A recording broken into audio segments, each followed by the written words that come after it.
And how's it going, guys and girls? It's Uncle and welcome to my channel, and yet again we are here to play DDLC. It's Summer Hope, yeah.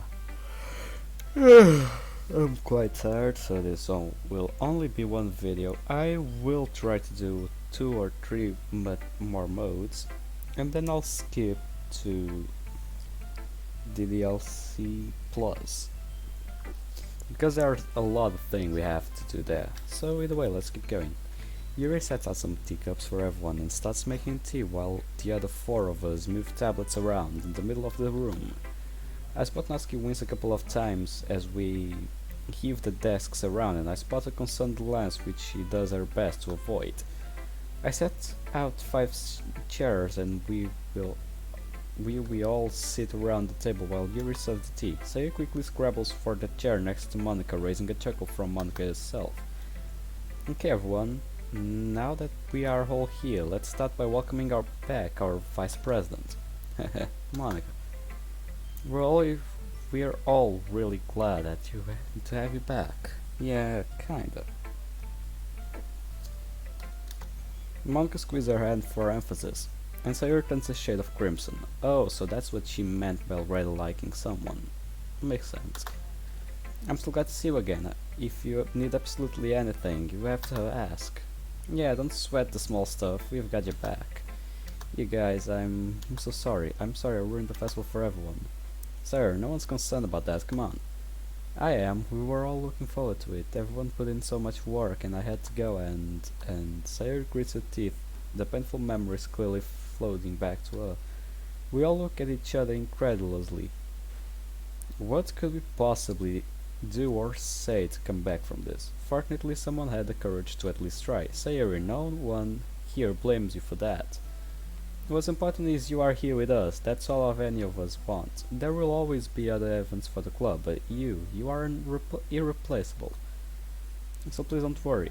Just be here with us in our little Richard club, okay? Monica. Sayuri clings to Monica's arm, resting her head on her shoulder. You're always so good to me. That's what being a president is all about. Club president, yeah, we already got the thing. What those two getting all embarrassed about? In any case, I have an idea. Say it, Monica. What is the next big event that the school is holding? Well, there's a day for the middle schoolers looking to attend here in the new year. Some of the clubs sometimes put on some stalls for that. Why do you ask? Was thinking, Yuri, do you still have that banner you made for the festival? I believe so. Would you like me to bring it? Yes, please. Ah, I see what you're planning.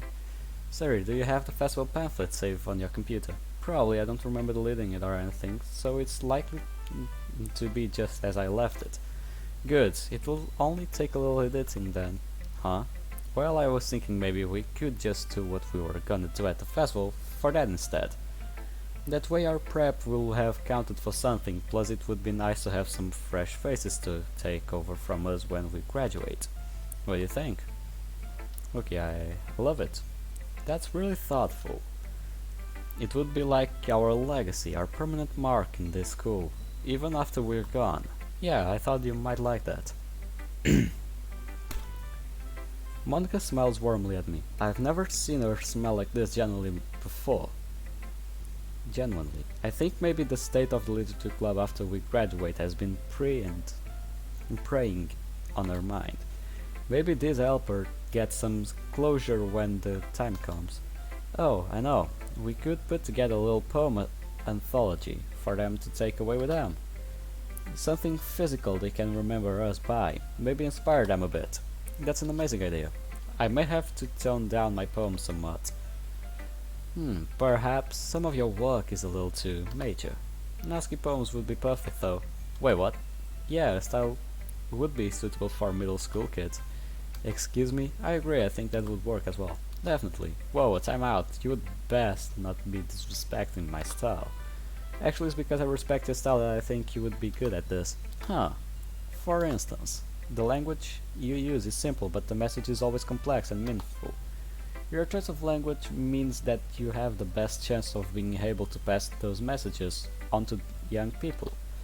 In other words, you can reach an audience we simply can't. Well, you got a point, not gonna lie. Being able to influence future generations, that's a powerful skill to have. You know they're right, you're the only one for the job. Sorry, it sounded like I was putting you down. Future generations, huh? I suppose I could see what I can come up with. Yeah, let's not say you're frustrated. Frustrated, is it? I'm a pro after all, yeah, here we go again. Maybe this will be fun writing for kids, I mean. Yeah, you'll do a good job, I'm sure of it. With that, Monica wraps up the session. After cleaning the room, Yuri is the first to head out. She flashes me a wistful smile as she passes me. I know I said I would forget about what happened, but since she made a pass at me after Sayori's suicide attempt, things haven't been quite the same between her and I. She hasn't tried anything since, but it's clearly on her mind. Since Natsuki and I started dating, the two girls have been spending less time together, and I can't help but feel guilty. They still seem to be firm friends when they are together though. I wonder if Yuri ever told Natsuki about what happened. Hey, Earth Luki, ready to go? Huh, oh sure. You're so spacey day. I know what you need. Hey, Natsuki. Huh? Wanna welcome with me and Luki? Oh, if that's okay. I know it's kind of a Sayuri and Luki thing. It's fine, Natsuki, I invited you, didn't I? Well, sure, why not? Natsuki gives me a smile I'm not accustomed to. Even after weeks of dating, warm and loving, she is getting better at letting her guard down around me. She slides up to me and we link arms. Are you guys heading out? Monica, are you coming too? Sorry, I need to stay and make some arrangements with your teachers for next week. I'll see you later this evening, okay? Okay, see you then. The three of us head out, leaving Monica to lock up. Okay. Not against it, but still. Nice. Good catch. I'll say like that because no wait, that way only Yuri will be alone. That's the issue. Because Monica and Sayori are a thing, me and Natsuki are other thing, and Yuri is just Yuri. Me. I don't know. I'm curious about the many things. Oh well, let's keep going. Walking home, the three of us chat idly. Past of me, I was worrying that someone would see Natsuki and I arm in arm and blow our cover. But honestly, I'm enjoying it so much that I'm finding it hard to care. The afternoon sun, my girlfriend and my best friend. What could be better? Hey Natsuki, what's up? What kind of things do you think of Monica would like as a present?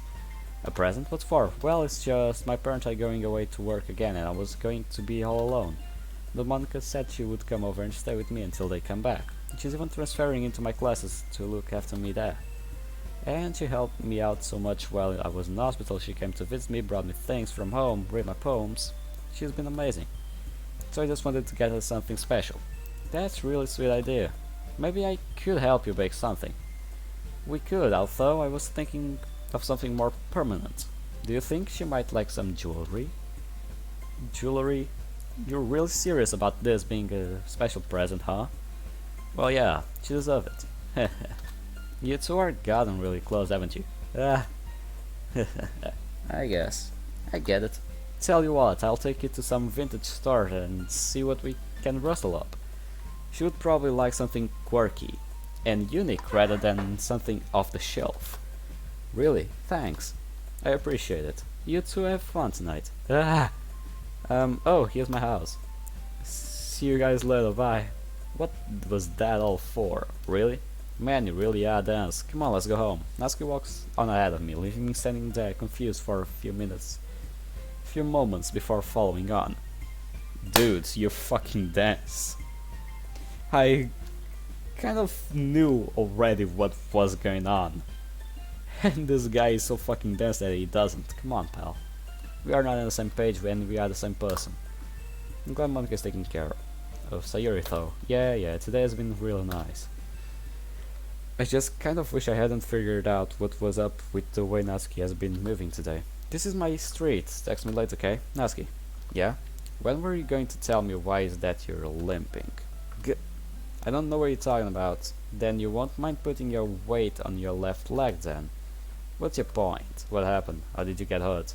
I said I'm fine. Natsuki, please, I need to trust me. What happened? Why are you so bent in hiding it? Did someone do this to you? Oh, just shut up. Stop trying to run my life like I'm still a little kid. I don't need you. I'm doing just fine. What the? Just leave me alone. In flood of tears, she turns and flees down the street towards her house. That got out of hand fast. I've never seen it explode like that. Still, I could have probably handled it better. I shouldn't have been so confrontational. Yeah, you shouldn't, but you did shit. Good job here. Good job, Sherlock. You cut the chase. And probably the only relationship you had. Good job. But I was so frustrated I couldn't help myself. Yeah, she can't help herself either. It's not something that you can casually talk about. But still, you can't say I wouldn't do the same though. Yeah, really.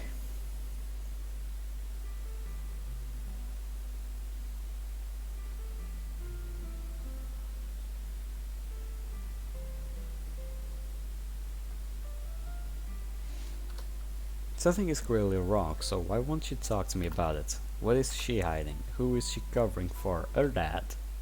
I guess it's kinda obvious, pal. Like, when you have abusive parents, there's nothing you can do but just hide it. Because if you show it to the society, they might take away all the things you know. And that's all about it. I mean, I never went to that situations. I mean, probably yeah, but that's not something to be talked in video, nor in person. That's too personal for me to share. Still, it's not something good, that's for sure. Well, who's covering for? Must have touched a nerve with that what I said. I don't think I've ever been this unhappy to be right. I choose not to try and follow her. I'll send her a text later. Don't be such a stupid little shit. If I've learned something about Natsuki, it's let her cool off when she gets mad. I walk the remaining distance to my home. Having had a bite to eat, I try to relax at home. All I do, though, is run over the afternoon's events in my head over and over again. Someone hurt her. Why? Was it the classmate she was having problems with before? If that's the case, then why is she keeping quiet about it? She never had problem complaining about them before. Ugh. Can't stop worrying. Should I have let her go off on her own? I'm doing it again. Treating her like a kid. How can I expect her to trust me if I can't trust her to look after herself? Crap. I should send her a message. As I'm reaching for my phone, I hear a knock on the door. Hey, anyone home? Yeah, come in. Hey you. My dad went out, so I thought I would come and see you. We both stare at each other, unsure of who's going to make the first move. Look, you don't have to tell me anything that you don't want to. You can deal with whatever is happening to you, I know that. I'm just worried about you, and if you ever feel like you want a chair, I'm here for you, okay? No, you were just looking out for me. I'm sorry I spoke to you like that. It's just been a worse than usual lately. I promise I'm going to tell you what's going on. I just need time. I really trust you, I do. But this is something I've never spoken to anyone about. Well, yeah, no one expected you to talk about that with someone.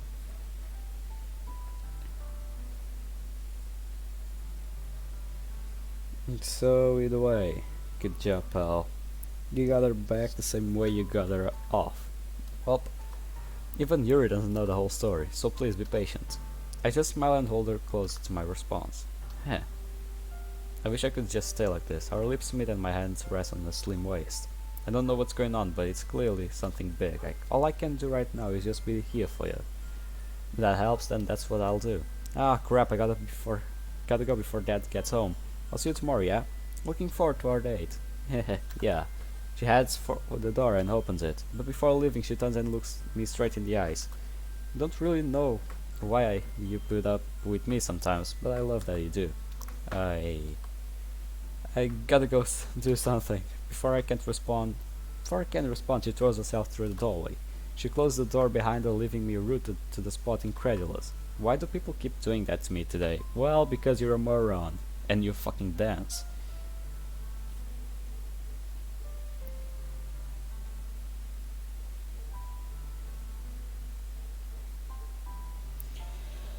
Yeah, to say. Oh yeah, and I have good news. Not about the game, of course, but I have good news. So, my work will end on Wednesday, so the videos will get back to their original format. So, keep recording 2 videos per day after Wednesday. I just need some time to relax. Maybe Wednesday I won't record because it's the last day. It will be the extra push. So yeah, maybe I won't be able to record. If that happened, please, it's normal. It's the last day of work. We need to give our last gas to do the thing. Either way, let's keep going. It doesn't matter. When you're ready to let me in, I'll be there for you, I promise. How nice. I wake up covered in sweat despite the chill sleep seeping into the room. My grogginess melts away with a surge of adrenaline as I realize that I'm not alone. Who's there? I like when Papa comes home early. I like when Papa cooks me dinner. I like when Papa gives me allowance. I like when Papa asks about my friends. I like when Papa asks me about anything. I like when Papa gives me lunch money. I like when Papa gives me privacy. I like when Papa doesn't tell me how to dress. I like when Papa doesn't comment on my friends. I like when Papa doesn't comment on my hobbies. I like when Papa comes home without waking me up. I like when Papa keeps food in the house. I like when Papa uses his inside voice. I like when Papa leaves my stuff alone. I like when Papa accidentally drops coins on the couch. I like when Papa is too tired to notice me. I like when Papa is too tired for anything. I like when Papa is too tired for anything. Jump scare? Yeah. Yeah. I wake with a start, thankfully alone. What was that for? Oh, you're finally getting it. I haven't had nightmares like that since, just like then. It was real and vivid. More like a memory than a dream. Picturing it again, I see Natsuki like that in my mind's eyes. It induces a chill down the length of my entire body and my stomach lurches. I take a deep gulp of the water next to my bed and check my alarm clock. 4 a.m. Great, I'm going to be like a zombie today. As images of the dream fade from my short-term memory, I try to focus on the positives. Tonight is date night. We had been on a few little dates, go coffee and see movie, that kind of thing, but this was gonna be a big one. Dinner at the Phoenix Palace. Apparently is the best, most authentic Chinese restaurant in the city. It's pretty pricey, but my parents leave me a pretty generous stipend to live on while they are overseas on business. I can afford it. It might be ramen for every meal for the next week or so though. Well, Naruto we used to eat ramen for every meal and every day. Or all his life, and he was cool. It was good, so man, I guess that's not so bad. Keep going. I hope they aren't working Sayuri's folks too hard. I'm kinda surprised my mother would call them back to work so soon after what happened. I guess that shows must go on. I'll be there for her like I always have been. And now she's got Monica too. I stumble into the kitchen and switch the light on, temporarily blinding myself until my eyes adjust. I splash some water on my face to try to wake myself up. It works at least partially. Monica, I've been trying not to think too hard about the events of the night of the festival. It tends to send my mind to dark places, but still, I was so lucky that Monica was there that night. I would have just dismissed that dream as just a dream. I was all set to just turn around and go home. Lucky. What the hell was she doing there at that time of the night? What was it she said? She was investigating a hunch. How could she have figured out Sayuri was up to, with that degree of accuracy? Maybe the timing was just fortunate coincidence, or did she have the same dream I did? I shake off the thought, this is stupid, there is no such thing as clairvoyance, or prophetic dreams, or any of that junk. Well, what if I tell that you're wrong, pal? I'm gonna be making myself a tinfoil hat if I keep this up. Stop Monica from reading my thoughts. She's a thought. If she breathes, she's a thought. Okay, let's keep going. I laugh off the idea and begin packing my things for school. Wait, at 4 a.m.? God dang. I'm leaving for school. I'm surprised to see Sayuri already waiting for me at the crossing. Although I'm less surprised when I remember who's with her today. Good morning. Did my big bro sleep in today? You're a fine one to talk. I had literally to drag you out of bed this morning. You weren't supposed to mention that part. But that was nice to have someone there for me today. I was having a bad morning, you know. It still hurts sometimes. But as long as I've got you two in my life, I'll know things will always get better eventually. You're my guardian angel. Sorry, please. I told you not to call me that. I'm not an angel. Not by a long shot. Monica. Sup, yo? Good morning, Aski. Morning. Oh, wow. What's with the heavy atmosphere? I turned and shrugged. I'm as lost as she is. Sayuri, come on. Walk with me a sec. Ah, okay. Natsuki grabs Sayuri by the hand and drags her ahead so that they were just out of earshot. Monica and I follow on behind. Can we talk? I'm in a bit of a situation and I don't know what to do. Sure, I don't know how much I can help, but I'll try. Well, the thing is, Sayuri might be developing certain feelings for me. Certain feelings? Oh, there it is. I'm worried she might be getting a little infatuated with me. Infatuated? Have you ever heard of Florence Nightingale syndrome?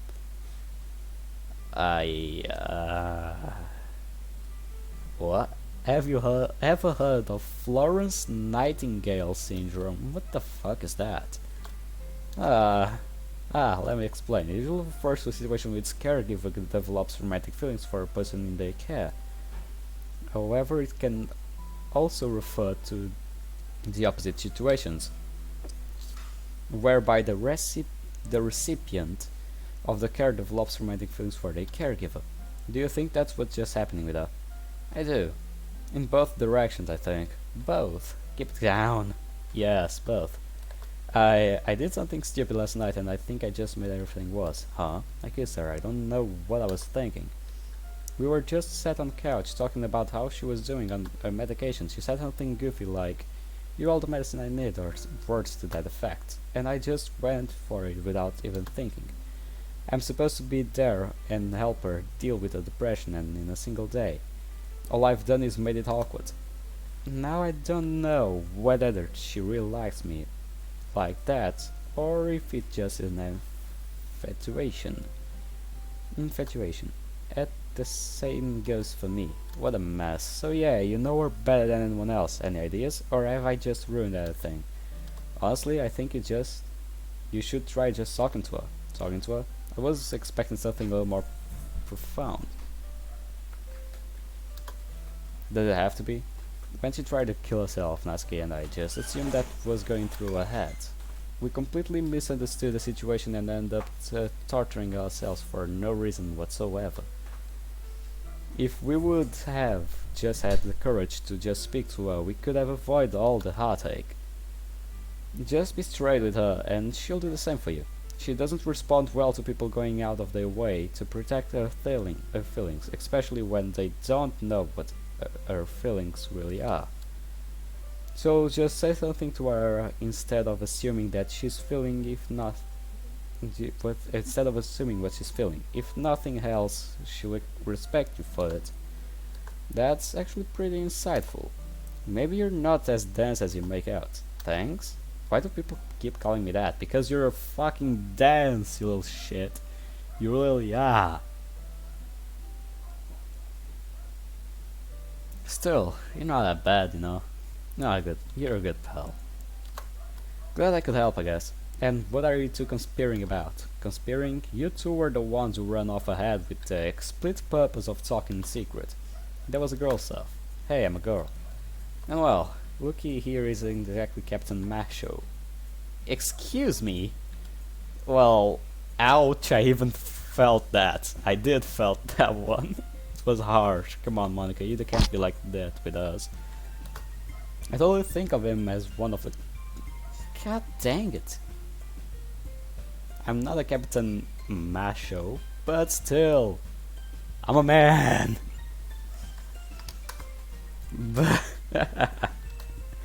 Yes, I'm as manly as it gets.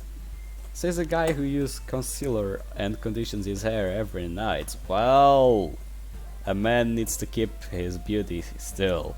There's not only girls that need to keep their beauty, even men have to do it. I mean, my hair is so messy that I have to use a lot of stuff on it so it can get bearable. And I can brush it normally. And I have to constantly cut because it gets curly and I don't like it. So yeah, that doesn't make me less masculine, less man. I'm still a man and I do that. So stop it, stop it, get some help. Literally, you'll need to get some help after what I'll do with you. I'm ready to fight. I told you that in confidence. Hey, didn't even tell them that you're glittery bath bombs. Really?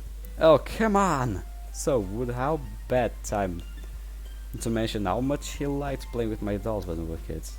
I would say that this is the perfect time. Holy crap. Natsuki, you're gonna pay for this. She slides up to me, grasping my hand, standing in tiptoes. She whispers in my ear. I hope so. What was that for? My cheeks burn red hot as we walk on hand in hand. In the end, I can't help but join with the reckless laughter, even if it's at my expense. Don't crush it. Dude, Sayuri did so many things in her childhood that could probably be even worse than play with dolls. Second, a man also needs to take care of his hair, not only girls. You think we are what, beasts? We do have hair and we do need to take care of it. Second of all, I don't fucking know what is glitter bath stuff and stuff. What's glitter? Wait, I wrote it. Where is it? Glittery bath bombs. Yeah, I don't know about that. It doesn't look that manly, yeah. You're right. But you got only 1 point, I got 2. It's one more than yours. Still, only real friends laugh and joke with each other like this. It makes me realize just how tightly knit our little group has become. These are the kind of friends you keep forever. Don't say forever, pal. You never know the day of tomorrow. When we reach the school gates, we make our plans to see each other at lunchtime and part ways. As I walk to class, I can't help but wear a massive grin proudly on my face. Hey, wait for me. Wait, what the fuck? Wait, Yuri? Not going to the literature club after class is a weird feeling. I've gotten so used to it over the past month that doing anything different just feels unnatural. Tonight is special though. I tugged at the edges of the sport coat I would pick out. It's been a while since I really dressed up for anything, and I'm surprised that thing actually fits me. I'm usually more a casual dresser. Yeah, we all are, on the inside. But we all want to look good when it's a girl that we are talking about. A knock at the door sends my heart fluttering. She is here. I open the door and let Natsuki in. Evening. As she walks through the door, she drops out a pink backpack at her feet. Mind if I go and change somewhere? You can use the room if you like. I'm pretty much ready to go. Thanks. See you in a minute. I grin at her as she ascends the stairs. I wonder what she's picked out to wear tonight. I've only really ever seen her wear that one outfit at a school uniform. She doesn't strike me as someone who has a lot of formal wear, but I'm sure that even she has on, she'll look good. We have a decent amount of time before the taxi arrives, so she can take her time at least. I tug at my jacket again. I haven't been this nervous around her for a long time. We've gotten so comfortable so quickly over the last few weeks. My first day at the club meeting, everyone drawling over Yuri. It all feels like a decent memory. Being with Natsuki and feeling this way about her comes so naturally right now. To the point that I can't imagine feeling any other way anymore. That's why I'm going to tell her tonight how I really feel. About 10 minutes pass before I hear Natsuki footsteps coming down the stairs. So what do you think? Not sure what to expect. I turn around and see. Oh wow. Oh wow, that actually is pretty nice. New clothes, that's good. Well, Natsuki, you look cute, right? You look beautiful. Ah, really? Yeah, really. You look amazing in that dress. Behold, my greatest tree-fitting find. I've been waiting for an excuse to wear that thing. Well, I love it. So, you're looking pretty hot yourself. Not used to seeing you dressed so smartly. Well, what has this game turned into? You're an you're usually jeans and t-shirt kind of guy. Hey, I can't pull off the generic look. Can you? Dude, at least my generic look, it's good. Leather jacket, white t-shirt, black jeans, black boots. It's not the best look, but it fits my personality, and it's good. So, I have a point, you not.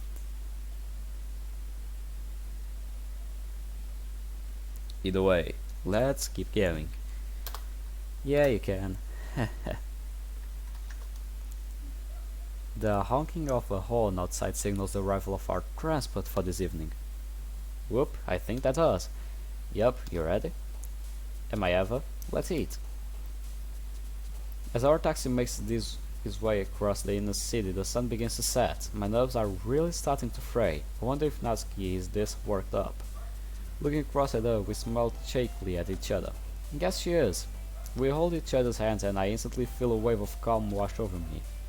Her tiny hands are so soft and their touch makes me feel complete. Okay, why?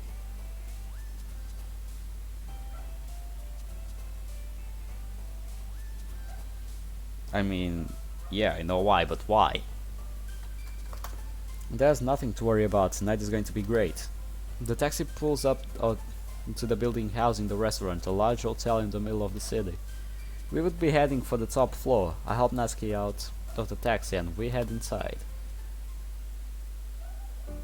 Ayo! Ayo, it's kinda cute. Okay, let's take a print screen, that's it. Good job. I hadn't taken a long time It hadn't taken a long time to get us seats, and we having a reservation was a good plan. The place is packed. The decor definitely screams expansive, and the floor-length windows gives us a spectacular view of the city skyline at night. Natsuki seems impressed at the very least. Man, you say this place would be fancy, but I have no idea. Can we afford this place? Huh, my parents let me plenty to get by on while they were away, so... Huh, rich kid, huh? Guess I picked well. Hey. Natsuki pokes her tongue out at me to let me know she was kidding. Heh, you know I don't care about that. If you don't mind me asking though, what do your parents do? They run an import business. But they spend a lot of time abroad, leasing with suppliers. They're gone quite a lot, it's basically like I live alone. Huh, don't you get alone? Meh, sometimes. I guess I kind of always had Sayori nearby, so it's not been that bad. It isn't the same boat anyway, your parents kind of work for my parents. Wait, seriously? Yeah, that's how we got to know each other. Company, family days, and that sort of things. That's kinda sweet, I'm glad you both had someone to rely on. I can definitely see the appeal of living apart from my parents though. What do your parents do? My dad's a doctor, he works in the local surgery. Oh, Dr. Shirai. I've seen him a couple of times. When I had seen him, he always seemed pretty friendly and jovial. Definitely not a strict, stern man Natsuki made him out to be. As for my mom, I never really actually met her. She died while she was having me. Natsuki. Hey, don't worry about it. I've kinda dealt with that. I just wish I could have got to know her. For that sake, too. Before I can ask her more, the waiter arrives to take our orders. Natsuki looks troubled. You okay? I know what I want, I just... Don't worry, order whatever you want, I got this. It's not about that, it's something else. The waiter hovers patiently, clearly swamped with tables to serve. I relay my order to him, I stall for a bit of time. Natsuki looks around nervously, clearly agonizing about something. Although I finish up my order, she looks up with a resolute expression on her face. You know what? Screw it. She proceeds to list off quite a few dishes from the menu. Yep, definitely going to be an instant ramen diet for well after this. Ugh, that smile on the face though, it's worth it. The waiter disappears with our order and leaves us to our conversation. Sorry about that, I've been watching my weight. But I figured this is a special occasion, so why the hell not? Watching her weight, she's all skin and bone as it is. Sometimes I'm afraid she'll blow away. Seriously though, she really needs to remember to bring lunch to school more often. It's not like she has no appetite. Look, you're frowning. Huh? It's not. It's nothing. Oh, it's nothing. Just I wouldn't worry about your weight. I'm not just going to stop finding you attractive if you put on a few pounds. Nasky doesn't respond, she just looks even more troubled than before. You dummy, that's not... You're still really nice. It's still really nice to hear though. It's one of the best things about you. You don't like me for the way I look and the way I present myself. You just like me for me. It's simple, but it means so much to me. Nasky, of course that's how it is. Well, yeah. About that, guys, we need to talk about something. You shouldn't like a girl just because, wow, she looks so pretty, whoa, that's curves, oh my, she looks that so hot and sexy. No, that's not a big deal. The big deal is about personality, how the person is, their feelings. They are people, not objects.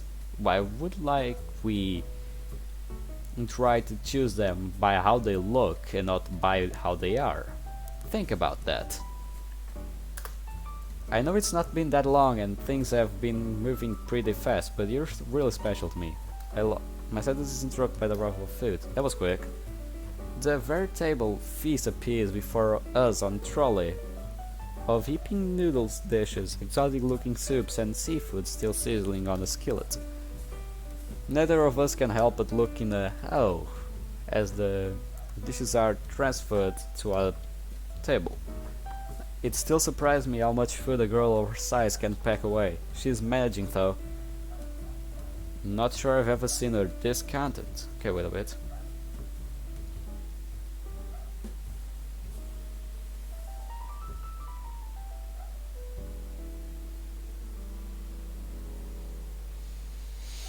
Anyways, let's go.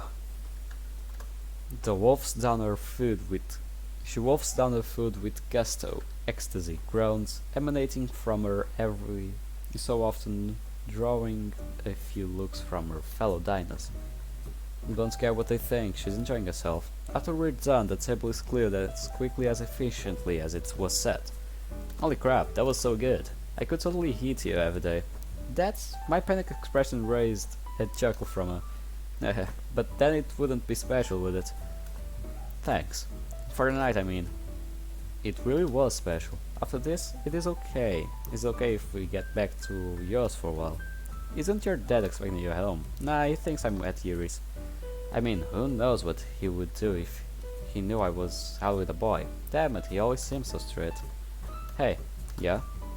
Let's go home, okay? Sure. I settle the bill and we take the elevator to the ground floor. Once outside we catch a taxi from the nearby depot and head home. Nasky is silent for the journey back. She doesn't seem upset though. More steely and resolute. Stylish and resolute. There's a fire behind those rose-colored eyes that I've never seen before. Here we are. I stretch as I walk through my front door. The ride home seemed way longer than the ride there. How are you doing back there? I'm okay, thanks. Are you sure? You seem a bit distracted. No, it's fine, really. I'm going to go and change into something more comfortable, okay? Sure. You should do the same, pal. She doesn't take a long time changing, and when she's done, she calls me upstairs. We spent most of the rest of the evening reading Perfect Girls together, as we normally do when she comes to visit me. We sit on bed together with our backs on the small headboard, a arm drape around me as she nuzzles into my chest. Oh wow. She doesn't seem to be paying much attention to the manga though, betrayed by her 1,000-yard stare of nothing in particular. Her touch feels warm as she holding on to me a little tighter than usual. Hey, yeah? Never did tell you what my dream was, did I? I guess not, no. It's kinda corny, but I want a family. A family? Yep, nothing fancy, a husband, a couple of kids, and maybe a dog or something. I know it's not exactly ambitious or anything, it just wanna know. Wanna know what a happy family feels like. Natsuki, don't you and your dad get along? I know you're strict, but strict isn't even half of it. What does that mean? I'm scared. I'm scared of what he'll do if I tell anyone. I don't have anywhere else to go, but we can't get any closer if I don't tell you. And the only thing that scares me more than he does is the thought of losing you. I can't lie to you anymore, I can't hide from you anymore. Let me show you. She hops out of bed and offers me a hand to pull me up too. She does on the tip of her toes and kisses me gently on the lips. This is it. No more secrets. I'm done with them. She backs away from my few paces, taking a deep breath. A flushing red, she hesitantly pulls her shirt over her head to reveal. I don't know if I have to censor it. I don't know. I don't know if she was wearing a bra or not. Bruises. She is. Good. Clusters of dark, ugly bruises dominate the length of her abdomen, up towards her pronounced rib cage. She stands before me, trembling, her eyes averted from my gaze, so that she might not have to see my reactions to this revelation. I can't say I blame her. My face can't be pretty sight right now. Not when I'm faced with this. Why? Why would someone do this? Natsuki, is this my dad? Yeah, he did this. Rage surges through me, my fears confirmed. I feel sick. There are so many things I want to say right now, but the best I can manage through is a maelstrom of emotions that I'm feeling is. Why? I don't even know. He won't tell me. He just gets angrier when I ask. He was always so nice to me when I was a kid, but then one day he just changed. I was after I had my first, time of the month. I was scared, I didn't know what was happening, and I tried to talk with him about it, and he just freaked out. After that he started to limit what I could eat, waiting me every day obsessively. He told me how to dress, gave me a curfew, stopped me from going near boys. I was hungry all the time and so confused, but I was young, so I thought that he knew best. Wait, what? He's my dad, so why wouldn't he? When I got older though, I started asking questions. I realized this wasn't right. I told him I was going to tell a teacher. That was the first time he hit me. I was off school for 2 weeks with my black eye, while my black eye healed. He said if I ever told anyone, he would kill me. I can't believe what I'm hearing. How could a father subject his child to such cruelty? Bizarre treatment. Okay, and she's been dealing with this alone. Unforgivable. Natsuki, I'm so sorry, I had no idea. I wish I would seen the signs. Please, you have nothing to apologize for. I kept it from you intentionally. Some people started to wonder if something was going on and think. I never told my nana any of this, but she always took me out, bought me food and clothes, a phone too. She dyed my hair for me for the first time as well. My dad couldn't do anything about any of it while she was around. I guess he had to keep up appearances. I'm pretty sure Yuri suspects something too. Yuri, that explains the spare lunches, I guess. Even though things have soared between us, she really is a good person. Still, that leaves a burning question. What now? How do we go forward from this? We have to get you out of there. Huh? You can't stay there. You have to get out. You're not a child anymore. You don't have to stay with them. And go where? I'm still in high school. I can't afford a place of my own. Nana's gone, and if I wanted to stay with Yuri or someone, I would have to explain everything to them and their parents. And if he knew I was going, he would kill me for sure. I've got nowhere to go. So I'm supposed to do what? Just carry on as normal, knowing that every time you go home, your life is in danger? What the hell else are we supposed to do? Look, I'm not going to tell you what to do. You're strong, Natsuki. I've learned anything about you is that you've been dealing with this for 4 years, all on your own, and you still manage to be kind and caring, even if you try to hide it sometimes. You don't need me, but please let me help you. How? Natsuki, you know where I'm going with this, but I mean it so soon. Doesn't matter.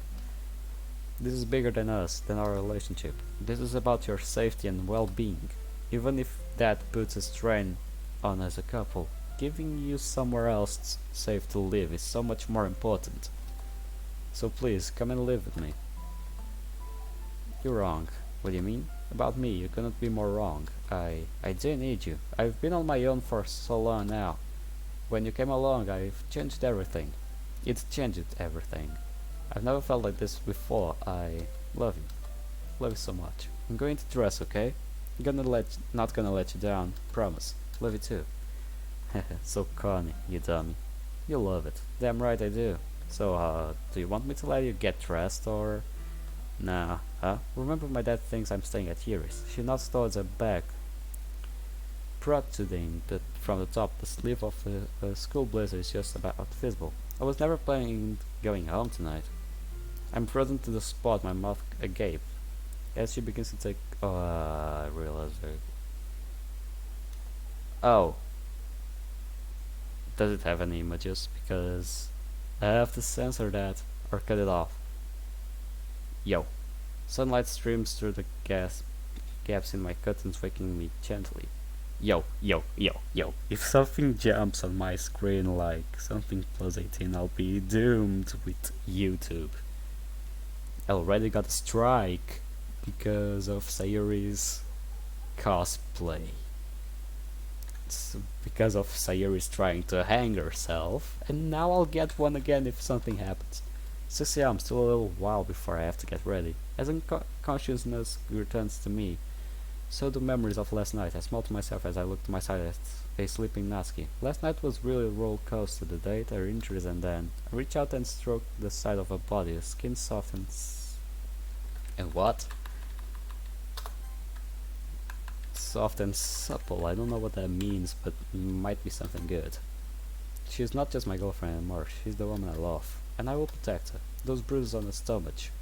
I still can't believe her own father would do that to her. Son of a bitch. My smile disintegrates into a grimace, my jaw muscles bunching in anger. He needs to pay for this. Yes, is this a time where we're finally beating the shit out of her dad? Well, we actually did it on a brand new day, but that's different. I'll make damn sure that he does. No, that's not important, not right now. No way, whoa, it is important. You need to protect your girl, buddy. Get a baseball bat. He looks like a strong person, so get a baseball bat and hit him. Hardly in his head. Knees first so he cannot move. Then shoulders, he won't be able to move his arms, and then hit his head with all you got. I have to get her out of the house as soon as possible, but we can't act too hastily. As tempting as it would be just have her leave immediately, we need to have a plan. He threatened to kill her if she told anyone else. So if he even suspected that something was amiss, the consequences don't bear thinking about. Would he really do it? Kill his own daughter. Yeah. That guy's a freak, of course he would. The idea is completely alien to me. My parents may be distant, but they were always been kind to me when they have been around. Well, that's good to know, but it is for you, not for her. They've certainly never gone out of their way to harm me. Still, considering the things he's already done, and what that would do his reputation, I don't think I would put it past him. I wish we could ask for help, but I'm the only one who knows. Continue to rack my brains for ideas until I hear rustling from behind me. I turn around just in time to see her face pop out of the covers as the foot end of the bed. Oh shit. Hey, what are you doing up so early? Good that she's covering it with her pillow. Hey, I was just thinking, I guess. About what? I was trying to figure out how we're going to do this. Just you and me. This is going to be tough. But we have to manage. I've had some thoughts on that actually. Huh? I'm gonna tell everyone. Yuri, Sayuri and Monica, they can help us. You sure? You were afraid of telling anyone at all last night. Yeah, well, thanks to you I'm less scared now than I ever have been. With you around, I feel like I can do anything. I feel like he can't get me anymore. Well, he can't, because I'll kick the shit out of him. Dude, if it was in real life, dude, that guy would be buried 6 feet under. Still, feel safe, Natsuki. I know I know we still need to be careful, but I trust any one of them with my life. Honestly, I think that might be for the best. If we can enlist their help, I think I might have a plan. So, what I was thinking was, hey, one thing at a time. Let's just see if they can help us first, okay? Sure. A truth, though, I can't stop worrying. I continue to pace up and down the room, biting my thumbnail as I go over potential strategies in my head. Hey, you're gonna worry yourself to death. We've got a bit of more time before school. Why don't you come back to bed? Not sleepy. Me neither. Oh, okay. Dummy. Is this what living with Natsuki is going to be like? I know, you'll probably get her pregnant really soon. I could get used to this. Yeah, you could get used to have 5-6 kids in a week. Being this way with her, sharing this kind of intimacy. It was the most wonderful thing imaginable. All too soon, my phone alarm chimes. Time to get ready, but all I wanted to do was lie here, her skin against mine. Yeah, go fuck yourself. We needed after getting dressed, we had a hearty breakfast. Yeah, we needed after that much exertion. Sans, if you're watching this video, I promise I'm not a perv. I promise I'm not a perv. Come on. And now Natsuki is upstairs putting the finishing touches to her hair. Yeah, it probably got really messy yesterday.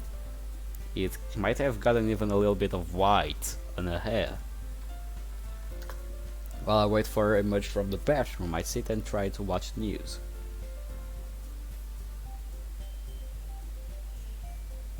Yeah.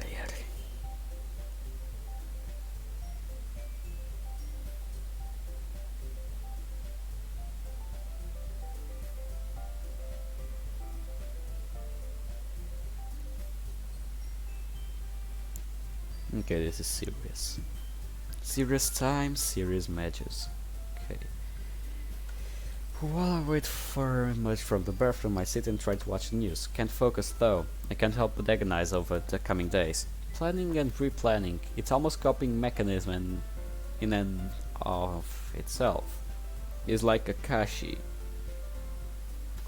Coping mechanisms and stuff. With Sharingan. Or Mangekyo Sharingan. So, we get her out. What then? Well, let's focus on getting her out first. And then we focus on what's going on after that. What is he going to do? I mean, he's obviously going to notice that she's gone. Will he come after her? Probably. Is this such a good idea after all? When the alternative is letting her continue living. No existing here. There. No existent there. This is definitely the right choice. Yeah, it's still a dangerous one.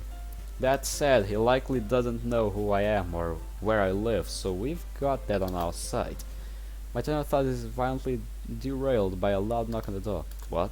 Who the hell could that be? Delivery guy? I'm not expecting any packages. Who the hell else could that be at this time of the morning? My stomach tied itself in knots, feeling gripping my heart. Was it him? Had he found us after all? Impossible. No way. Checking, I extend my hand to the door handle. I heavily open the door. Hey big bro. Sayuri, what are you doing here? You're early. Good morning. We left early to get some breakfast, so we thought we would come and get you from your house. Oh, thank God. It wasn't him. I mean, of course it wasn't. This whole thing has just got me jumping at shadows. Ah, that's nice. My voice trembles as the adrenaline-filled panic begins to dissipate. Are you ready to go? We need to get going if we were going to pick up Natsuki as well. Yeah, one second, let me get my bag. Wait, what did you say? Did you say we were going to pick up Natsuki? She's on the way, so I'm sure she won't mind. Oh shit. Oh hey, I just remembered. Natsuki said she had to go in early today. Something just about returning some equipment to the EC room. Oh, that's too bad. I can't help. It's helpless then. I was looking forward to having a talk with her. Oh well, let's go, big bro. You guys go ahead, I still have some things to do. What do you mean, things? Yeah, if you don't leave soon, you're going to be late. What gives? It's nothing real, I just need to... You're acting strange. Come on, out with it. Yeah, what are you hiding? It's not like to lie to your little sister. Oh shit, she's pulling the sister card. We are doomed. Well it is. Hey, I've put some bunch of clothes I wash with your stuff. I hope that's okay. Oh my. Well, looks like someone's date went well last night. Oh shit. It's not like I was just... Well, cat's out of the bags now. Come on, Aski. Don't need to get embarrassed. Sayuri. She's right. We are all friends here, so relax. No one's judging you here. Well, I suppose your knife wasn't that calm either, Monica. In fact, I'm real happy for you, Natsuki. You guys. Thanks. Now come and tell our best buddy Sayuri all the gory details. Hey, I thought I was your best buddy, if not me. Then, what about Monica? Well, you're my big brother. Monica is she's my girlfriend. Okay, yes! We did it, boys! But now Yuri is alone. That's the stuff. She'll get messed up. Guess this won't have an happy ending like we are searching for. I'm her girlfriend. Wait, you mean as in since yesterday's evening we are officially dating? Well, that's good, I think. Holy crap, that's amazing. Yeah, congratulations, guys. Oh my god, I need to know everything right now. Keep pro, Clarice. You tell me something about you, I'll tell you something about me. Monica, did you show her The Silence of the Lambs? It's a great movie and I'm not sorry. She even quoted the Latin correctly. Yuri would be impressed. The mention of the name stops everyone dead in their tracks. Things have been weird with her since the Sayuri incident, but still. Wish she didn't have to miss out on moments like this. She just doesn't live in the same neighborhood. It's bad luck, that's all. It's not like we're doing it on purpose. She understands, right? Then why do I feel so guilty? Judging by the other silence, that must feel the same. Hey Sarah, come on, let's walk and talk. Yeah, right. Come on. Let's go before we're late. Yeah, sure. We walk on woods toward the school. The crisp morning breeze tousling my hair. Masky and Sayuri walk on ahead, whispering and periodically giggling to each other. Who knows what secrets of mine they are discussing? The D! It doesn't matter. After last night, seeing them like this is like an oasis of normality. Monica walks by my side in silence, also watching our lovers' conversation. Sayuri and Monica, they make a really good couple. Cute couple, but in the back of my mind lingers all of the doubts I've been having about Monica and the night of Sayuri's suicide attempt. I still can't reconcile my thoughts on the events of the last night. Still, whatever Monica's involvement is,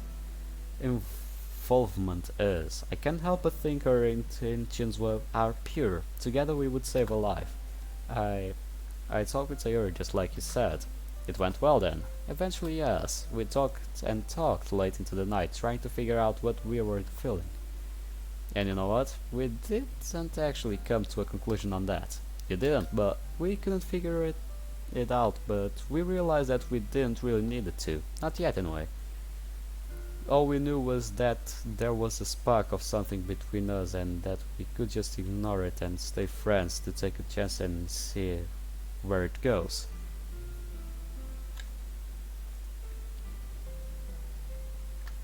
Yeah.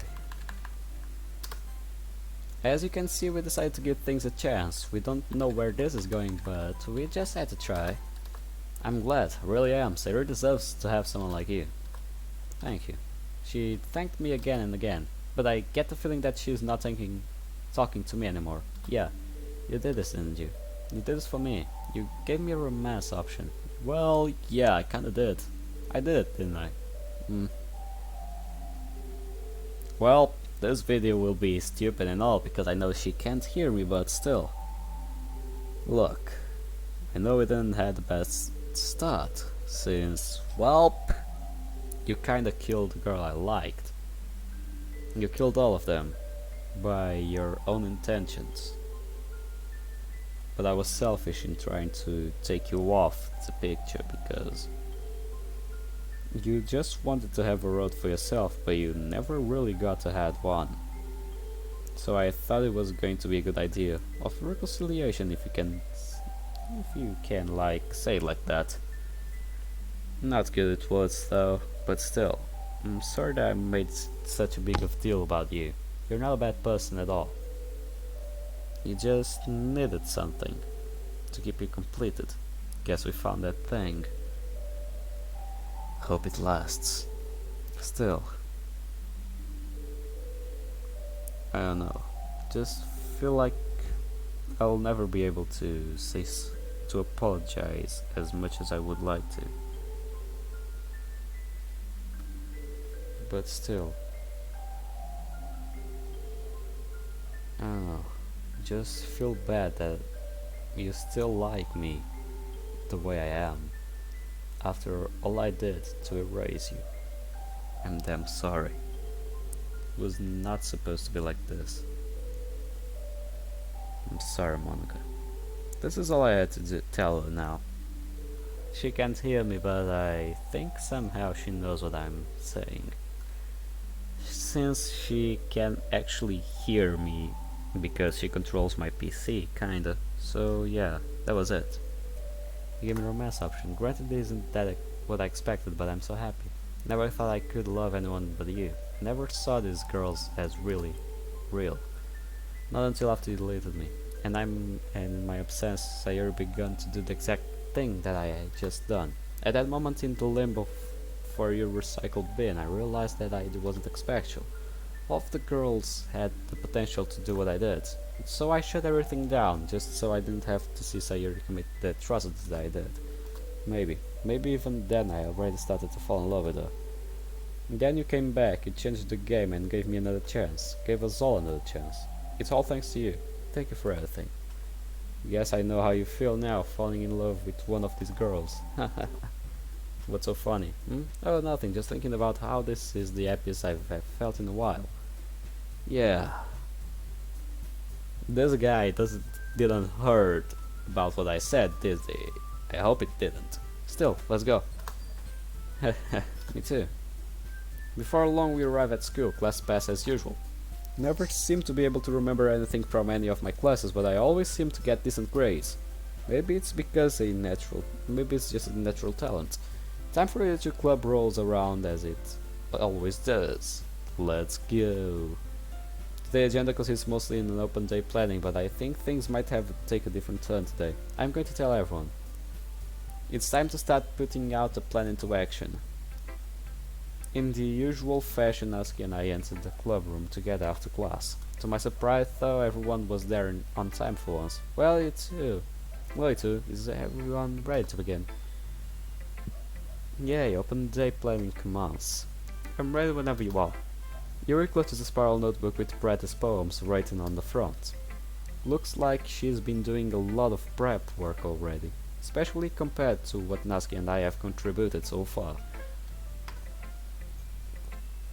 Well, you've contributed with a lot of things, like getting little kids to the place. A grand total of absolutely nothing. Then again, we've kind of had bigger things going on. Yeah, bigger things, larger. Guys, before we start, I really need to talk to everyone now and that we are together. Is it okay? Oh, sure thing, ask you what is it? It's just, her voice flatters, all the fears she's been feeling for all these years boils to the surface. I look at her with concern drawn painfully on my face, but my chest swells with pride. What she's doing now? It's so incredibly brave. I catch her eyes, smile and nod to her. She smiles back at me. The bravado she would display this morning returning slowly. Honestly, I probably is easy to show you. She stands in front of the club room, untucking her blouse and pulling it up as far as the ribs. Not making eye contact with anyone, she shows her bruises for a few seconds and tucks herself back into without a word. Ask, oh my god, what happened? No way. This isn't. I never expected that it would be this bad. Yuri, what do you mean? Natsuki, those bruises, they're from your father, aren't they? Yeah, they are. What? I can't believe this. Natsuki begins to explain everything as she explained to me last night. Hearing it for a second time isn't any easier. Sarah is in tears, Yuri and Monica don't look like they're in shocked. Look like they're in shock. And that's why I need your help. Yes, of course, anything. We'll do anything I can to help, I promise. Well, the idea is I'm moving in with, look, my dad's going away for a conference next Saturday, but only for the night. When he gets back, I'm gonna be gone with all of my stuff. That's where you guys come in. With all five of us, we can get everything out in one day, and we gone before he knows what hit him. Simple but effective, no? Who's with me? Damn right, I'm with you. Big bro will take care of you. I'm in. No one treats one of my club members like that and gets away with it. I want to kill him. I want to smack him. I want to make him suffer. You'll burn in hell. You're gonna have a bad time. Nasky. What was that look? Nasky, I'll help you with whatever your plan is, but are you sure you're ready for this? What do you mean ready for this? Well, to start with, there's your dad. Don't you think it's a bad idea to antagonize him when he's already like this? And if he figures out where you're gone, what then? And the other thing is, are you sure you're ready for this kind of adult relationship? Oh, now hold on just a sec. Not you never had a boyfriend before. It's been barely a month and you want to move in with him? Do you know how insane that sounds? No, honestly, you two should really just take things slow and casually until you're ready for something adult. Oh, I think I'm ready for something adult. I definitely was last night. Ask you that. Wait. Oh yeah, someone lost their V car. Ah! And like that, Sayuri just spilled the bees. And we're fucked. Just like that. All like the pride a guy has goes to fuck. Goes away. It blows. Good job, Sayuri. You're always good at that. I know I can hold you to that. And with that, that marks the day my pride got away.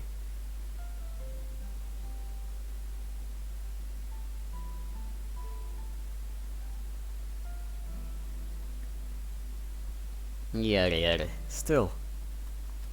What? Oh, Sayuri, sweetie, what would you say that? She's right though, so deal with it. Look, I'm sorry, I don't mean to be a bitch, but I need your support right now, okay? I need you, Yuri. You're right. I'm sorry, of course I'll help you.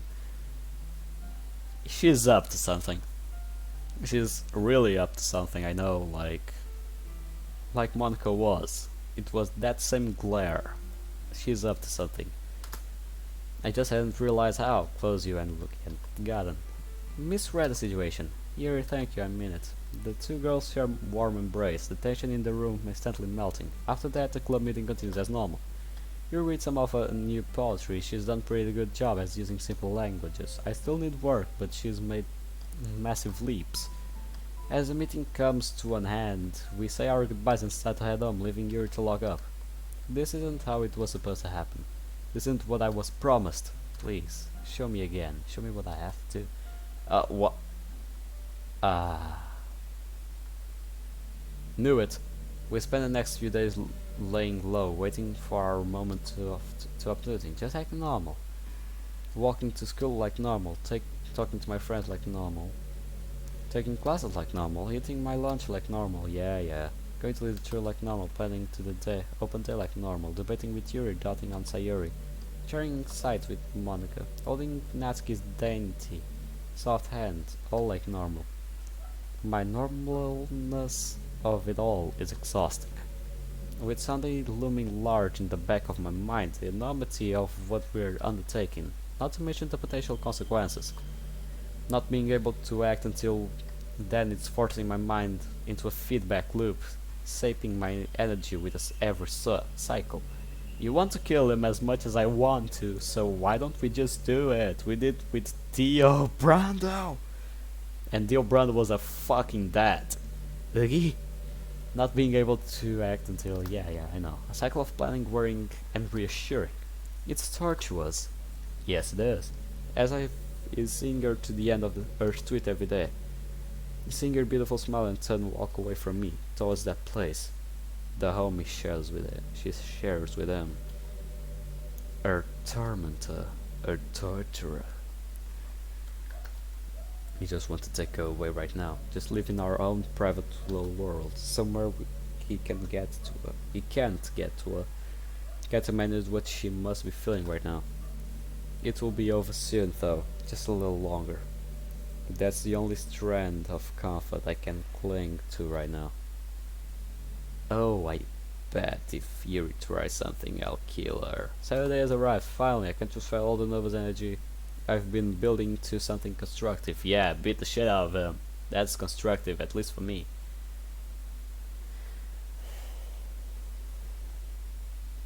What the fuck? What happened to my leg?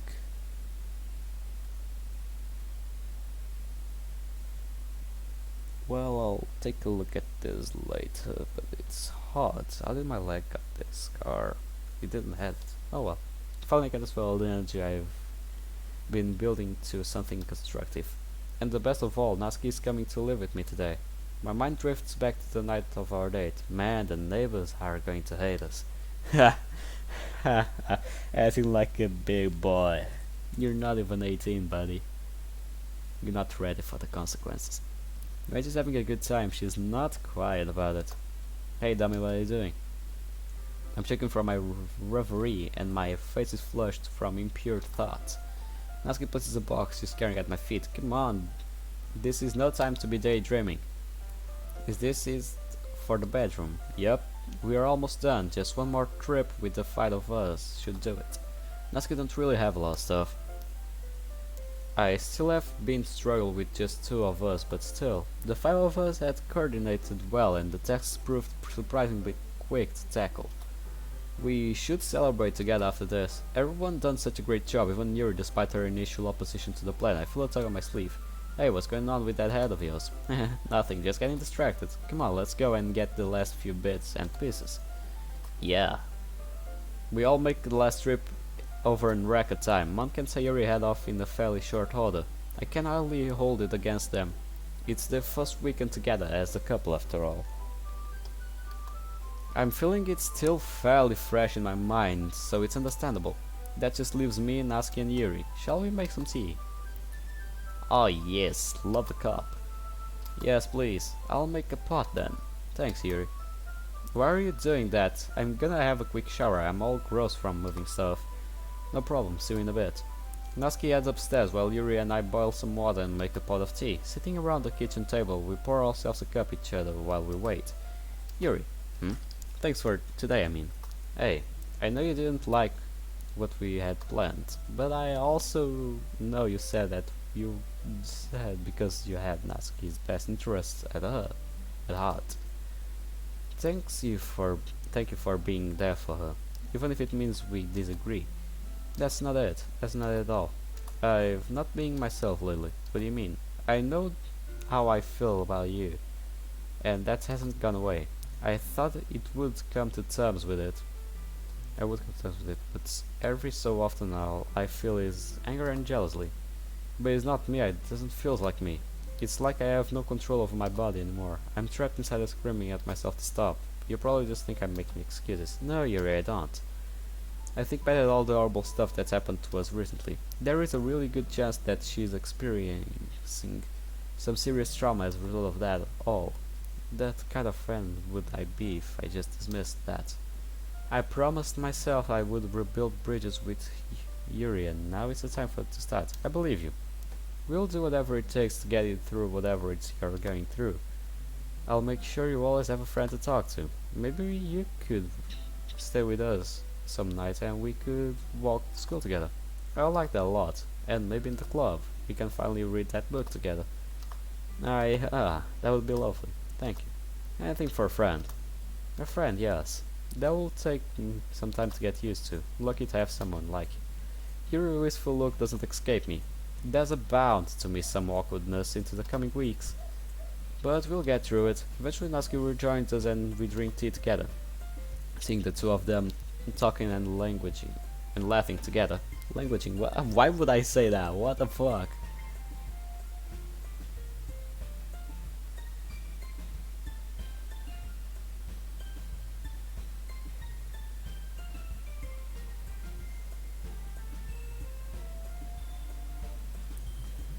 laughing together. It's heartening sight to see, and I feel like maybe I've done some real good. Happiness in our literature club, a worthy goal, I think.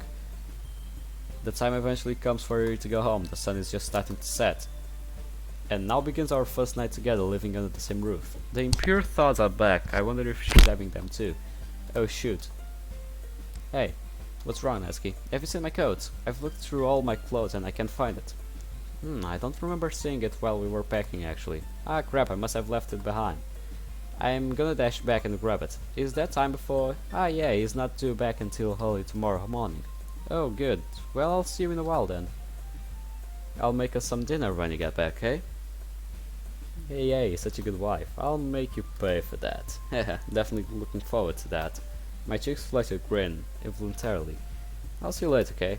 Yeah, don't be long.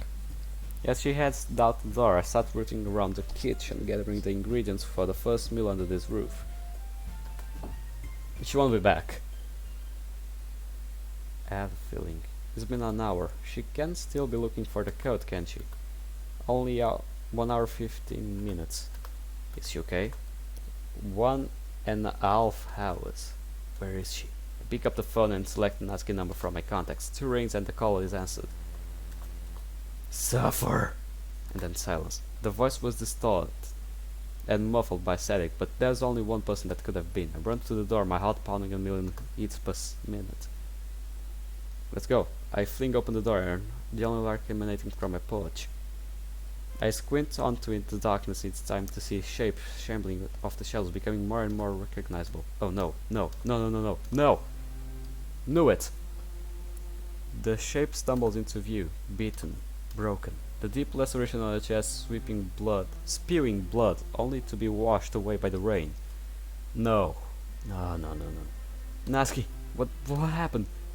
Was waiting for me. Her breathing is heavy and her speech slurred. She can barely speak at all. He was going to kill me. Why? Tears flowed from her eyes, one which swollen shut. I finna kill that asshole. She limps forward, dragging the leg, whimpering in pain with every step. Natsuki! No! God, no! I dash forward, skipping Natsuki up. Can't believe it was. He was home early. He would have known this could have happened. He should have seen it coming a million miles off. But we got complacent. Just let our guards down once, and this is the price we've paid. Cradling her broken body, I carry her indoors. I lay her down on the sofa. Her breathing is shallow and erratic. Calling an ambulance is the first step, police too. After that I busy myself trying to staunch the flow of blood from her chest wound. Come on, we gotta save her. It's pretty deep and bleeding profusely. Shit. She needs proper treatment, or she might die. The thought freezes the blood in my veins. I can only hope the ambulance arrives in time. I put pressure on the wounds. That's what you're supposed to do, right? Right? She weakly holds onto my arm, lightly stroking it. She can't die. I'm not going to let that happen. Never. What? What the fuck was that? The door. Shit! I know you've got her in there. Open up. Where is she? I know that voice. I haven't heard it in a while. The usual jovial tone has been supplanted by screams of rage. But I recognize it all the same. Dr. Suichiro Shirai. You little prick. I'll kill you if you've done anything to her. Done anything to her? Done anything to her? How dare he? After what he's done. Run over to the front door and press my body against it, pushing back against Dr. Shirai's attempts to break through. My anger boils over. Fuck you, you have no right to be concerned about her. Not after everything you've done to her, and not after this. So she did tell you. Figures? What do you mean by this? This renders me incredulous. I'm not sure what's more galling. His non-carelessness about his past crimes, or his apparent ignorance of Natsuki's current condition. What the hell do you think this is? You tried to kill her, you bastard. She's busy bleeding out on my couch because of you. What? His voice cracks. What did you say? I said she's dying because of what you did to her. The wound? Huh? The wound? Where is it? And how deep it is? You should know. Listen, I don't know what she told you. Most of this probably true, but I've never tried to kill her. Not now, not ever. I tried to humor him. There was one in down her chest next to her sternum. It's pretty deep and she's bleeding badly. Shit. Have you treated the wound at all? Gauze and pressure. That's the start, but the ambulances are overworked as it is. It could be too late. Let me in. I have the trauma kit in the car. I can save her. Are you kidding me? You're not going anywhere near her. Come on, no wait. You're being a bitch now. Please, I'm begging you. I don't want her to don't you want to die? I won't let her die, not like her mother. Look, if you let me in, I'll turn myself in. What? I'll do anything, just I can't lose her. Why would he say that? Why would he just assume himself? Oh. What? It wasn't him. It wasn't him. Then who was it? Yuri! I knew something was up, but I never thought it would be this bad. Yuri, you little shit. Well, I was thought. It's absurd, but might be the only hope she got. Fine. It was Yuri. Carefully, I locked the door. Backing off, stay on arm's reach of him. I allow him to enter the house. He stands before me, eyeing me up down for a couple of seconds before pushing past me and gets to the patient. Natsuki. He squats down next to her and checks her over. He's wide with worry. He turns to me. You, I need your help. Huh? Get down here and pass me the things I need, get it? My face contorts in snarl. Do you want to save her or not? Swallowing my pride, I plop down next to him. As he sits down establishing her condition, he has me pass him various pieces of equipment and consumables. Watching him work on Natsuki, it's amazing. He's so skillful and precise in a way that belies his disheveled appearance. Cleaning the wound, packing and bandaging. It's kind of a shame that he's an abusive asshole. Gritting my teeth, I continue to act his gopher until finally he sighs in relief. Phew, that odd to hold her until the ambulance arrives. She's not out of the woods yet, but this is the least gives her a fighting chance. He marches over the fridge and roots around, eventually taking one of my dad's beers and cracking it open. He slumps down onto the floor, his back to the sofa where Natsuki lays resting. Her breathing is still ragged and shallow, but has slowed to a more regular pace. My own breathing returning to semblance of normality. I crack a beer of my own and join Dr. Shirai on the floor. Better enjoy this while I still can. So, how did you find us anyway? He laughs mirthlessly. Don't think I didn't notice you sniffing around my daughter, young massa? Walking her home to goodness knows what else. As for your address, that was easy. I just pulled it from the surgery records. I had a feeling that you were going to be the beginning of the end, I guess. So when I came home early, I found all her things gone. I knew there was only one place she could be. Huh. So he always knew. The plan would never have worked. God damn it, Yuri was right. No matter her motivation for saying those things, she was on the money the whole time. I wish I listened to her. More awkward silence interspersed with drinking. Her mother, she died in childbirth. Yeah, Natsuki told me. It crushed me, but the only thing that kept me going was the thought that I had skilled God Natsuki. As soon as she hit puberty, I panicked. The same thing could happen to her. It's all I could think about. I couldn't bear to lose her. I lost a mother. I set about making sure that it would never happen. I kept her away from boys as much as I could, but I knew that wasn't going to work forever. So I began to starve her, hindering in growth of her secondary sexual characteristics, but hoped that she wouldn't be able to get pregnant in the first place. But then she just had to start asking questions. I couldn't let her tell anyone. I didn't want to hurt her. It just seemed like the only way. So I went on and on. I'm so tired. Can't do this anymore. I sit there listening, completely dumbstruck. Is he telling me all that horrible things he did really out of love? Misguided love, but love not nonetheless. My mouth flaps as I try to find the words to express what I'm feeling right now. That bastard, does he even know what Natsuki dream is? Can she still? He shakes his head. Probably not, no. You know you probably ruined her life, right? This earns me a sad sick. It's not not here for forgiveness. In fact, I was originally here to kick your ass, but here we are. Just figured I owe you an explanation of some kind. Unlike you, you're soft, cocky, and a bit dense. But you're all she's got now. Suddenly he shoots me an intense look. You find out who did this to her, you hear? I have to depend on you now. That's going to be a hell of a task, but if he was there and came straight here, then Natsuki didn't even make it all the way home before she was attacked. And if it wasn't Dr. Shirai, then who was that hurt her? I already know who. I'm about to kick her ass. I have a rule, like most of the men have, and only the assholes don't. Never beat up a girl, because yeah, you can say I'm a max. I don't know. That I'm anti-feminist because yeah, like females are weaker in strength than us. Not all of them, but it's science, they are. But that doesn't mean they can do all they want with other girls, especially when it's someone they like. I'm not letting this pass. I'll have to break my rule once. Sirens blaring outside herald the arrival of the emergency service. Dr. Shirai gets up and straightens his shirt. Well, that looks like my cue to exit.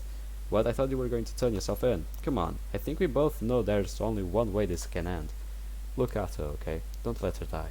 Before I can manage the word, he bolts for the back door as the ambulance crew knock on the front door. Natsuki stands in her half-conscious stupor. Dad, I hate you. Yeah, I hate him too. But he kind of saved you. Once we got to the hospital, she was immediately admitted. Who is her next of kin? They asked. Of course, now technically that was me. They listed off the injuries one by one. Multiple lacerations and concussion. Broken ribs, detached retina, torn ligament in her ankle. Whoever had done this to her had really gone to town on her. All we can do is wait until she's better before we can ask her about the incident. After discussing with the doctor what her father had told me, they also found her to be severely malnourished. Yeah, that was something we could see coming after all they did to her. She was beginning to show signs of a number of vitamin deficiency diseases.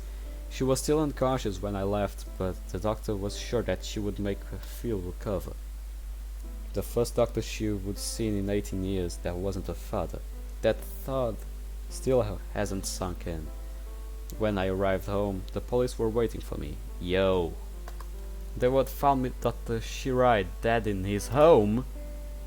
He was told his bloodstream contained a large amount of something called pentobarbital. Apparently his drug itself used for euthanasia. It's a drug used for euthanasia. They said that they were ruling it as a suicide. They found him clutching Natsuki's coat, the only one of her belongings she would left behind. Bastard, I wanted him to face justice and I hated him. I still do, but to go out like this. Now I'm home surrounded by Natsuki belongings but no Natsuki. You can't even smell her on everything around me.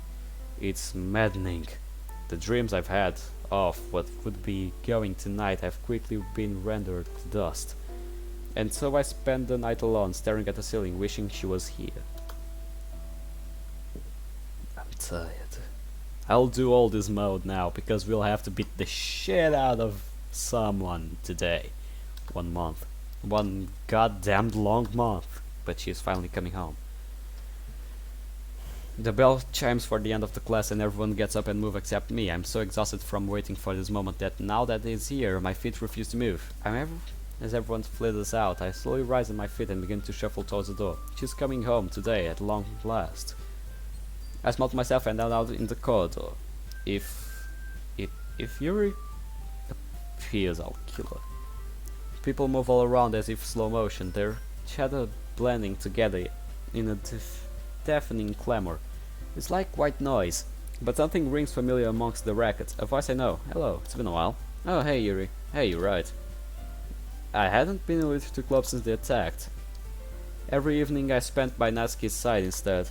We've missed you in the club, you know. Yeah, sorry. Please, you have nothing to apologize for, we understand. She's coming home tonight, right? Yeah. How has she been? That's a hell of a question. Not one that's simple to answer to. Not one that does the situation justice anyway. So much happened toward that night. As soon as she regained conscious, she would be immediately confronted with the news of her father's death. She was just numb. She barely even reacted to a grimace and then silence. The police questioned her about the night of the attack. She couldn't remember anything after leaving the house. Between the emotional trauma and the repeated blows to the head, it barely even comes as a surprise. The investigation, however, remained at a standstill. As for her injuries, it's been a lot of pain, but she's hardly complained at all. I think she's been more pissed about being stuck in the hospital, to be honest, and the pause that put on our relationship. Not that we haven't been doing our best to keep things going. Once she was relatively mobile, I was able to take her for dates in the hospital grounds after school with cafeteria food picnics. Yeah. It was nice to spend those moments together, but it was no substitute for a genuinely quality time. No opportunity for any kind of solitude or intimacy. I think we've both missed it. I tried to summarize things as best as I can for Yuri. So she's had a rough time, but she's getting there. I think she'll be glad to be home. Yuri. No, I'm sorry. What do you mean? We were right. I should have listened to her, and I ended up letting her get hurt because I didn't. Please don't blame yourself like that. You cannot have responsibilities in this.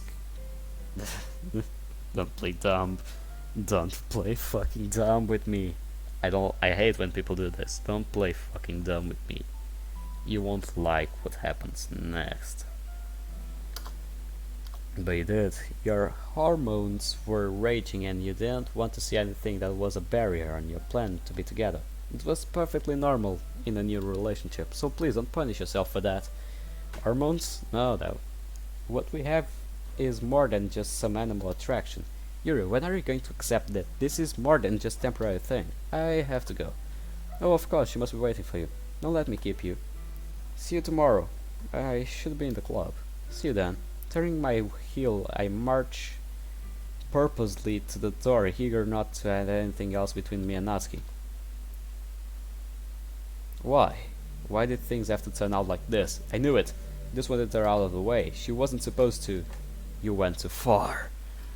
Oh, you're coming after us now. Meeting Natsuki at the hospital was not what I expected. There was no excitement in the air. No relief. She just met me at the gates with the few belongings she would take with her. She barely said a word. Just yesterday she would seem positively ecstatic to be leaving. What's hitting her? She sits next to me in the taxi in silence, staring at the floor the entire time. The ride seems to take forever, but eventually we reach my house. Our house. That's what it was supposed to be. She surveys her surroundings wordlessly. It's easy to tell she's trying not to show any emotion right now, but her body betrays her. She's shaking. Her eyes come to rest on the couch. The one where she nearly lost her life. The one where her father and I shared a beer, and what we now know were his final words. She can't take it anymore, and the tears finally come. Dad, you fucking coward. Can't believe this. You think killing yourself just puts everything right? It's not fair. This is not what I wanted. It's not fair. She can barely speak within sobs now as a month worth of pent up rage, hatred, sadness and love comes floating out. Choosing to say nothing, I hold it in tight embrace as the tears moisten my shoulder. He didn't deserve to die. I just wanted him to stop. Just wanted him to be sorry. And I can't believe he died with me owing him my life. Asshole. Sorry. It's okay. Say whatever you need to say. Thanks. If anything, I should be apologizing you. Huh? I'm sorry, I really am. I shouldn't have pushed you to come to stay with me. I didn't think it would through, and now you're paying the price. My own tears begin to well in the corners of my eyes. I'm such an idiot. I should have. Stop. Don't you dare. Don't you dare apologize. Do you honestly think things would have been better if you had left me there with them? Well, none of this would have. You're right, none of this would have happened, and nothing would have changed. I would have still been there, frightened, alone and abused. I don't regret it, so don't apologize. You have nothing to be sorry for. Besides, the real damage was already done by then. The real damage? Oh no. Did you get the results back? Yeah. So can you... No. Is there anything they can do? No. It didn't develop properly. What can I say to that? What response is that does justice to something so final as this? There are no words. We both just hold each other, and the tears continue to flow from both of us, mourning the loss of the family we would never have. You can always adopt a kid. It's not a bad option. There are a lot of cute kids that can be adopted that never had the possibility of having a family because their parents were too careless or didn't give a shit about them.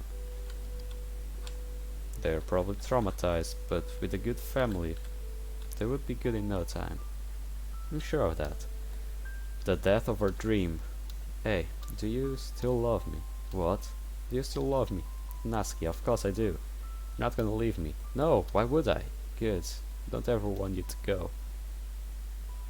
I don't know what I would do without you anymore. Love you, Natsuki. I'm not going anywhere. I take it you're still happy to stay here then. She simply nods. It is at last beginning to dry. So what now? Perfect Girls. Huh. I think I would like to read some Perfect Girls. Huh, sure. Just need to do something normal, you know. Just want to get back to being us. That's all I want right now. Yeah, I think we could both do with that, to be honest. We're about to head upstairs and I hear a knock on the door. Who is it? Hey, big bro. Come on in, it's open. Sarah breathes in, a big beaming smile on her face, radiating sunshine. Is one of her hands in a fancy-looking shopping bag. Notably, the exterior lacks of any kind of branding. So, Brozef. Hey, you're in a good mood. She looks more than just happy though. For the last month, I've only really seen her passing at the hospital or in school. It's only now that I really notice how much better cared for she looks. Her hair isn't greasy mess of split ends anymore. She is wearing some subtle makeup. Her nails are even manicured. Monica, she has done a better job of looking after her than I ever did. Sure, Monica took me clothes shopping. Sarah Jess is using the bag in her hand. She picked up a little something for Natsuki while we were out, so I decided to use it as an excuse to come and see her. Is she in? Yeah, I'm here. Hey, it's good to see you. Are you okay? Heh, can't complain. Glad to be out of the hospital. Ayo, she's like me. I can't stand an hospital. I can't stand hospitals. It's just annoying. Not annoying, but still, there's always that fear that I had a lot of family dying in hospitals. That's my fear. Dying in one. I would rather die in home than dying in an hospital. Like attached to a machine that is probably making me alive and making me suffer continuously until it can't anymore. So I prefer dying at home where I could die in a peaceful way. Natsuki, even now you're putting on a brave face. Heh, bet. I picked up the thing we discussed. Thanks. I would almost forgot about that, to be honest. Well, think of it as a coming home present, okay? What is it? Heh, you'll find out. Yes, Yuri. Sorry. It's good to have you back, you know. Heh, you got it right. Seriously, I don't know how you guys function without me around. So when are you coming back? Give me another week to heal up and I'll be able to come to school again. Glad to hear it. Are you coming back to the Leisure Cup tomorrow, Luki? I glance over at Natsuki. Is really gonna be okay leaving her alone in the house for even longer than just a school day. She notices my gaze and smiles shootingly. It's okay. I'll be fine if you want to go. You've been away from your friends for long enough because of me. Go see them. Just try not to be late at home, okay? Thanks, Natsuki. Yeah, don't worry, Natsuki. I'll make sure Big Bro gets back to you in one piece. Anywho, I gotta go. Moni's cooking dinner tonight. Moni? Ciao for now. See ya, Sayuri. With that, the bubbly girl breezes out in the door as quickly as she entered, leaving Natsuki and me in aftermath of her Hurricane Sayuri. Oh, okay. Natsuki scoops up the fancy shopping bag, quickly inspecting the content before snapping it closed and as a crane in my neck to try to see inside. Man, Monica's gotta have her hands full with her. Yeah. Natsuki, are you going? Have it, tell them. No, not yet. In time, maybe. I think I don't want to talk about this anymore. Can we just go read some manga? Yeah. I decided to stop trying to steer things back towards how she felt that night. She needs to face the reality of what happened and stop hiding behind the familiar. The familiar. Especially if we want to find out what really happened last night. We made some progress tonight. Maybe I should just be happy with that for now. Honestly, all I want to do now is curl up with her and read as well. Hey, that's cute. In the end, we read upstairs for hours.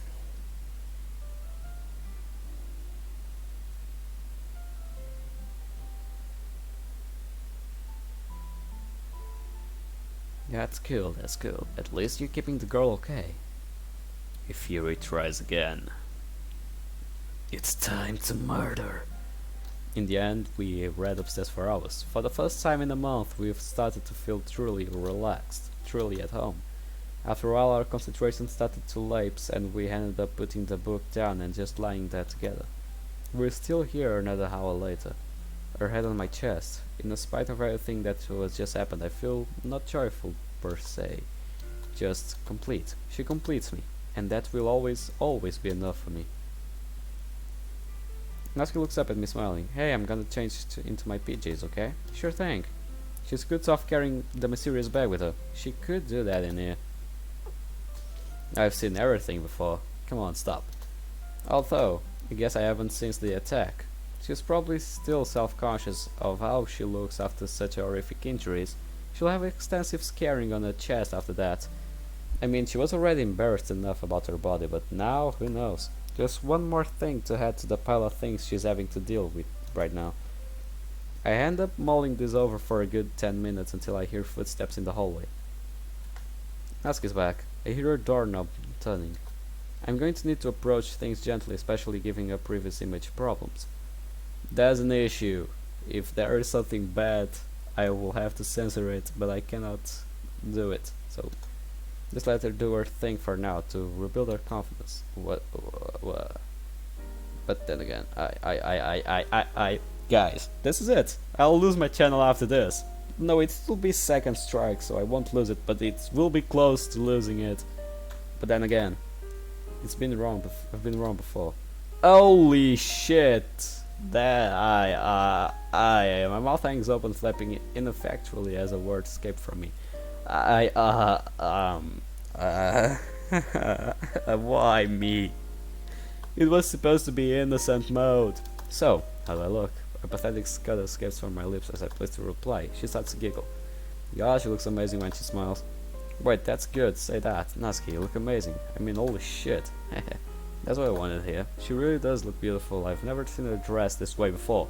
Well, yeah, I guess that's not a plus. They must have been fitting her well at the hospital. She's healthier color and she's definitely put on some weight. Her stomach and thighs have filled out a little. Yeah, that's the only thing you can see. The same can't be said for her chest though. Not that I mind. I cast my eyes over the thing material covering a small part. I've been pretty attached to them the way they are the ones. The impure thoughts fill my mind, threatening to cloud my better judgment. But is this okay? Huh. I mean, you're still healing. In a lot of ways. I don't want you to feel you have to do this on my account. If you're not ready, if you want to take your time, then that's okay. Natsuki's smile turns to a grimace just for a second and then returns. She looks straight into my eyes, allowing me to see the fire behind hers. I've been stuck in the hospital for a month.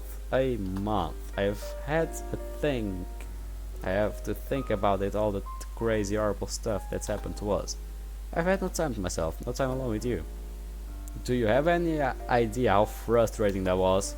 On top of that, our first night of living together was stolen from us. Trust me, I'm ready for this. I'm taking it back, huh? Everything that was taken from that night. My confidence, my health, my safety, my life, you. They are mine, and I want them back. So, tonight, I don't want... Oh. Tonight we're doing things the way I want. Tonight, I want... Oh. Well done. Since you... I hate this game. Not really, but I do. Since you put it like that, it would be incredibly rude for me to deny your request, wouldn't it? I love this game. In other ways. Not like this. I'm not a She saunters over to me, intensely never leaving her eyes. Okay, guess I have to do like the boys, your narrator. I have to narrate what's happening. You see, she saunters over to me, the intensity never leaving her eyes. Can't stop grinning even as she starts kissing me and tugging angrily at my clothes. I guess I won't have to narrate it all. Yes, I don't. I lie next to her very tiny. Oh. That reminds me of a meme, like, Jerry, I want you to fuck me, Jerry. God dang it. I remember that meme, why? Oh well, her breathing is slowly down, but still ragged, her cheeks still flushed. I run a hand down her silk of her. Oh. This time had been even more enjoyable than the first. Not least because this time, well, we hadn't used protection, why would we? It's not like she can get pregnant or anything. That thought stops my dad in my tracks. Well, miracles can happen, boy. I feel like little nauseous and censor myself for taking pleasure in Natsuki's misfortune. My jaw bunches and let out an exasperated sigh. This is going to be complicated. She turns. Oh. Oh. Oh! Turns over in the bed, look at me, concern spreading across her features as she locks eyes with me. Whatever you're thinking, stop it. It's like she can smell the guilt on me. That was the best feeling I have in a long time. Don't ruin it by feeling bad about me, okay? She beams with sweetness, with the sweetest smile at me, and I feel something like absolution. Okay, a little weight lifting from my shoulders. Like maybe things can get back to normal. No, yeah, maybe, who knows? You're right, we've really needed that. Yup. So you ready to go again? Down, boy. We share a laugh that seems to last forever. I wish it would. Hey. When I got the results today, my whole world came crashing down around me. It was like the last straw, you know. But being home with you again, seeing you and Sayori together again, it got me thinking about my dream. About having a family? Yeah, not giving up. But how? I mean, you can't. You and Sayori had the proof that family is more than just blood. It's about the bonds you share. Well, yeah, that's why you can adopt kids. They are not your blood, but the bonds you share are like family. So I was thinking, when the time comes, we could adopt. Honestly, I've never actually thought about that. It definitely makes sense after all. Wait a minute, what did you say? We could adopt? Well, yeah, dummy, who else? After everything we've been through together, I can't see myself with anyone other than you. So I'm in this for the long haul. Does that sound crazy to you? A little. Wait, what? But I must say, as crazy for the feeling as the same. Asshole. Don't scare me like that. Haha, sorry. Seriously though, I like the idea. Good, cause I figured, even if I can't save one kid from having a childhood like mine or worse, then it would be worth it. And there it is. I don't often feel the need to pick out specific reasons why I love her so much, but this is definitely one of them. She keeps just standing back up. With a dodged, almost bloody-minded will to live, she picks herself up, brushes herself off and moves on. Well, yeah. And all the while she's still thinking about how to make other people's lives better. Wrap my arms around her, pulling her body in contact with mine, holding them tight and simply whisper, "Love you, Natsuki. Love you too." With her warmth against my skin, we eventually succumb to sleep. Ayo. Is this the end? Not yet. Holy shit, what is that? Sayori, Natsuki, Yuri. Think on your sins. You have only just begun to suffer. There is no happiness in the literature club. Suffer. Oh. Recompulses. Wait, what? Hey, wake up. Awaken my face contorted in scream, but not sound escapes my lips. My lungs refuse to cooperate in my diaphragm spasm inefficiently. I eventually regain control and take deep sucking breaths. Natsuki, what? Oh, you were screaming and spasming. What was that for? Are you okay? She throws her arm around me, burying her face in my chest. I'm okay. Am I okay? No. The other nightmares felt like memories, but this, something like I've experienced before, this felt real. Like it was happening right there and then. that the addition to the spasms, night terrors, they aren't something that normally happen to a healthy adult. It does, Al! It does happen. I'm almost an adult and it happens to me a lot, actually. It's not good. It's not something good, it's terrifying. The feeling that you cannot move and things around you move. That you're awake but your body's not. It's nuts. I think maybe I should get someone about... I should see someone about this, it's only getting worse.